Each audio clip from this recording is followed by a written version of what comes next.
साथियों नमस्कार, मैं रंजीत जैन हाजिर हूँ आपके साथ शनिवार के दिन शनिवारी ज्ञान सीरीज में।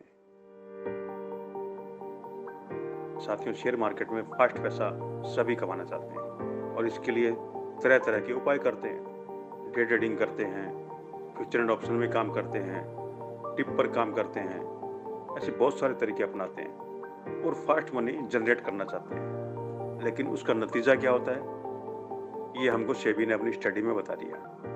90 to 93% लोग इसके अंदर पैसा गंवा के आते हैं। क्यों गंवा के आते हैं?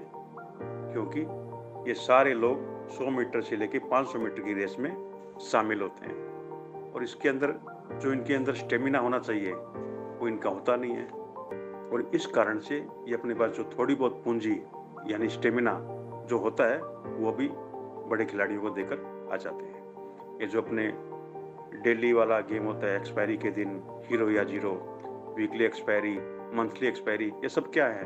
100 मीटर से 500 मीटर की रेस है और इसमें सारे दौड़ लगाते हैं। किसी के पास स्टेमिना है नहीं, यानी पूरा पैसे का बैकअप और स्क्रिप्ट का बैकअप है नहीं, तो ये उसमें हारने हैं। तो 5-7% खिलाड़ी इसमें जीतते हैं।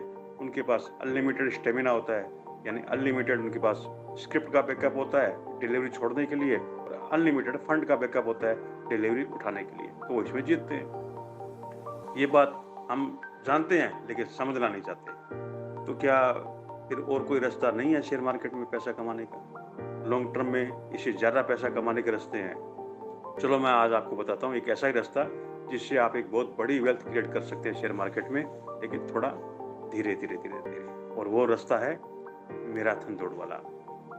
साथियों, मैराथन दौड़ एक ऐसा रास्ता है शेयर मार्केट में, इसमें आपको न तो 100 मीटर दौड़ना है, न ही 500 मीटर दौड़ना है। इसमें जो आपकी कैपेसिटी है उस कैपेसिटी से लगातार दौड़ना है और अपनी मंजिल, अपने गोल जो है अचीव कर लेते हैं। शेयर मार्केट में बेहतरीन रिटर्न प्राप्त करने के लिए मैराथन दौड़ का जो फार्मूला है वो एकदम सेट होता है। इसके अंदर आपको 2 तरीके से काम करना होगा। पहला तरीका क्या होगा, आप अपने छोटे छोटे गोल निर्धारित करो, यानी आप अपने लिए छोटे छोटे रिटर्न निर्धारित करो और उस रिटर्न को अचीव करने के लिए उस तरह की स्क्रिप्टें चुनो जो आपको उतना रिटर्न दे पाए। कोई बड़ा रिटर्न का आपको कैलकुलेशन करना ही नहीं है।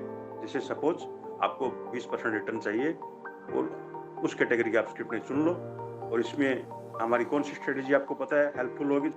Low hanging fruit strategy. इस स्ट्रेटेजी को यूज करके आप अपने लिए छोटे छोटे रिटर्न वाली स्क्रिप्टें चूज करो और उन छोटे छोटे रिटर्न से आप बड़े बड़े गोल अचीव कर सकते हो। दूसरी स्ट्रेटेजी में आप क्या कर सकते हो कि आप अपने लिए कुछ स्क्रिप्टें ऐसी रिसर्च के द्वारा निकालो जो आपको बहुत लंबे समय तक रिटर्न देने वाली होती है, यानी आगे जाके मल्टीबैगर बनने वाली होती है। ये स्ट्रेटेजी कौन सी होगी जो मैंने आपको बताई एक बार मेरी एक एपिसोड में, FII की इन्वेस्टमेंट स्ट्रेटेजी। FII भी क्या करते हैं, वो कुछ ऐसी स्क्रिप्ट को चुन लेते हैं जो उनको लगता है कि आगे जाके मल्टीबैगर बनने वाली होती है। ये उनकी रिसर्च होती है। आप भी उस रिसर्च को कर सकते हो और उन स्क्रिप्टों को आप चूज करके उनके साथ बने रहिए और लॉन्ग टर्म में एक अच्छा रिटर्न आपको वो देने की काबिलियत रखती है। तो ये दोनों स्ट्रेटेजी के द्वारा आप अपनी मैराथन दौड़ का जो फार्मूला है उसको सेट करके एक अच्छे रिटर्न प्राप्ति की ओर बढ़ सकते हैं। तो साथियों, आप ये 100 मीटर, 200 मीटर, 500 मीटर की रेस के अंदर भाग लेना छोड़ दीजिए। इसके अंदर आप अपना टाइम और अपना कैपिटल दोनों ही खत्म कर रहे हैं। ये सेबी बता रहा है, मैं नहीं बता रहा हूँ। आप मैराथन दौड़ के धावक बनिए, उसमें हिस्सा लीजिए और लॉन्ग टर्म में वेल्थ क्रिएट कीजिए शेयर मार्केट में इन्वेस्टमेंट के through. Thank you very much.